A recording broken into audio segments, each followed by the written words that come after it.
Episode 19, Cemburu. Melisa membasahi sapu tangannya, lalu mengusap ke baju Farhat secara berulang hingga bekas kopinya berkurang. Farhat terlihat sangat bahagia akan perlakuan Melisa yang menurutnya sangat keibuan. Kenapa Om bisa jatuh cinta sama Melisa? Tiba-tiba Melisa penasaran dengan alasan. Farhat mencintainya, padahal kan di luar sana banyak perempuan yang lebih pantas untuknya daripada Melisa. Karena kamu cantik. Farhat tersenyum penuh cinta. Cuma karena cantik. Entar kalau tua juga Melisa nggak bakal cantik lagi. Melisa sedikit kecewa dengan jawaban Farhat, apa kamu berharap kita selalu bersama sampai tua? Tanya Farhat sedikit menggoda. Hish. Bodoh banget sih aku, kenapa kedengerannya aku jadi berharap dicintai sampai tua? Batin Melisa menggerutuki dirinya sendiri, ya nggak gitu, maksud Melisa apa yang membuat Om cinta sama Melisa, padahal kan Om tahu Melisa jauh di bawah Om dari segi umur, kasta, bahkan perasaan. Melisa menekan kata-katanya, entah kenapa ia menjadi sedikit kesal. Justru karena Om tahu kamu, Om kenal kamu dari kecil, Om tahu sifat kamu, kebiasaan kamu, apa yang kamu suka dan nggak suka, Om tahu kamu punya hati lembut dan juga sifat keibuan yang sangat melekat di diri kamu. Itu yang buat Om jatuh cinta sama kamu, tutur Farhat panjang lebar sambil membelai lembut kepala Melisa.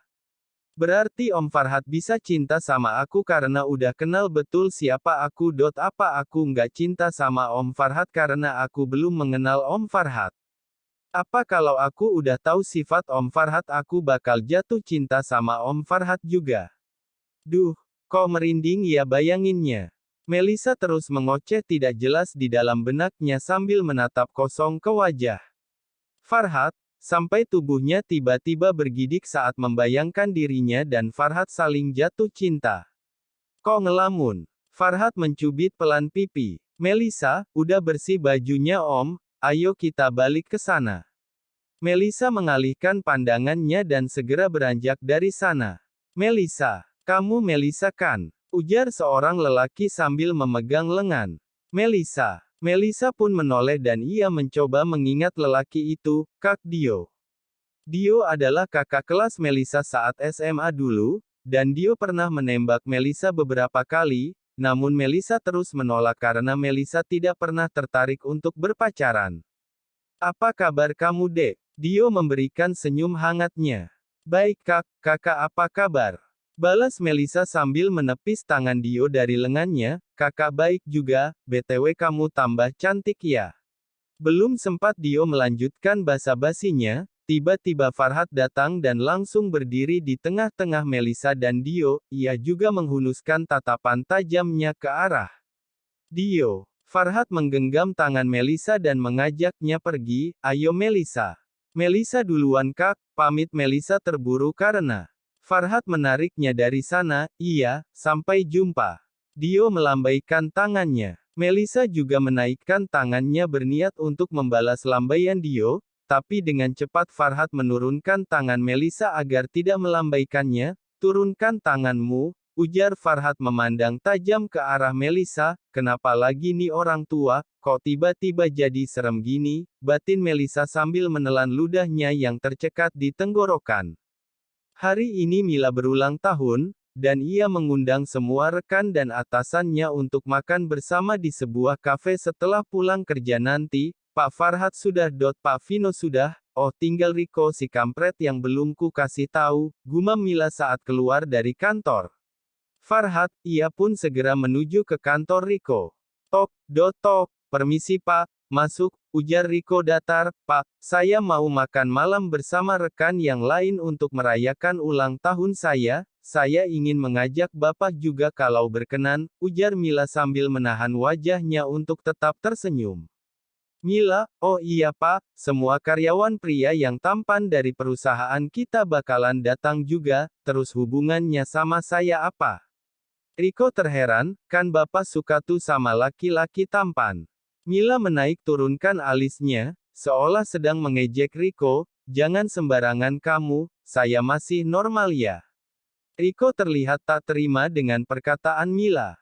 Mila malah menyeringai ke arah Riko seolah-olah dirinya meremehkan Riko, bukannya Bapak ada sesuatu dengan Pak Farhat. Mila sedikit terkekeh saat itu. Saya normal dan masih suka perempuan. Nih buktinya barang saya bangun karena ngelihat paha kamu, celetuk Riko dengan santai, hish. Jangan frontal banget dong, kasih buktinya. Mila terlihat kesal lalu segera pergi dari sana sambil berusaha menurunkan roknya yang memang di atas lutut. Mila adalah senior Riko saat masih berkuliah, karena sifat Riko yang selalu ingin terlihat unggul Mila jadi kesal dengannya, ditambah saat ospek Riko selalu membantah Mila dan selalu menanggapi Mila dingin, semakin menjadi-jadilah Mila mengumpat bahkan menyumpahi Riko yang tidak-tidak. Tapi sekarang Riko malah menjadi atasannya. Mila merasa kalau Riko selalu membalas dendam terhadap dirinya karena Riko selalu membebani Mila dengan pekerjaan yang seharusnya ditangani oleh Riko. Makan malam pun tiba, setelah selesai memotong kue, mereka bersama-sama bersulang dengan segelas mojito di tangan masing-masing. Cheers! Ucap mereka bersamaan. Melisa duduk di tengah Vino dan Farhat, sementara Mila duduk berhadapan dengan Riko. Tak henti-hentinya mereka bertatapan seperti seekor kucing yang siap menerkam tikus.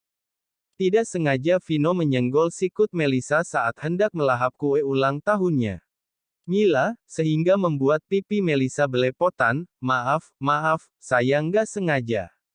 Vino segera mengambil tisu hendak membersihkan pipi Melisa. Melisa menepis tangan Vino dengan cepat namun Vino malah memegangi tangan Melisa agar tidak menolak untuk dibersihkan. Ujar para karyawan di sana hampir berbarengan, sehingga membuat Vino dan Melisa menjadi canggung. Cie, sepertinya ada yang bakal tukaran nomor handphone ini, ujar salah satu karyawan. BTW kalian serasi juga. Melisa dan Vino, tuh dari namanya aja udah cocok banget, tambah yang lainnya. Vino tersipu malu mendengar orang-orang mencomblangkan dia dengan Melisa, sementara Melisa malah menjadi sangat canggung karena dia tidak enak dengan Farhat. Ya, mereka semua tidak menyadari ekspresi wajah Farhat yang sedang mendidih dengan biji mata yang hampir keluar. Ini jadi makan apa tidak? Malah berisik. Farhat menaikkan suaranya, sehingga para karyawan di sana langsung menutup mulutnya. Mereka semua sama-sama tahu kalau Farhat sedang marah benar-benar menyeramkan. Farhat merampas tisu di tangan Vino lalu dia menyeka wajah Melisa dengan cepat. Apa kamu nggak bisa bersihkan wajahmu sendiri? Melisa hanya bisa melotot sambil menahan rasa takutnya. Ih, muka serem Om Farhat timbul lagi, batinnya sambil bergidik merinding.